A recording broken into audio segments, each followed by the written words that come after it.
జై శ్రీమన్నారాయణ. శ్రీమద్ భగవద్గీత ద్వాదశాధ్యాయ పారాయణ ఫలము.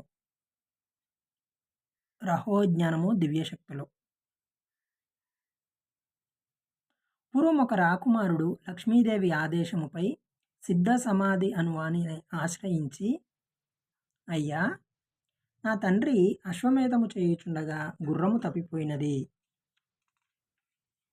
తండ్రియు మరణించినాడు. గుర్రము దొరకనిదే యాగము పూర్తి కాదు. తండ్రికి సద్గతులు లేవు. కావున ఆ గుర్రము విషయమై ఆజ్ఞాపింపుడు అని కోరగా, ఆ సిద్ధి సమాధి తన శక్తిచే దేవతలను పిలిచి ఇంద్రునిచే దాచబడిన గుర్రము ఆ రాకుమారునకు ఇప్పించినాడు.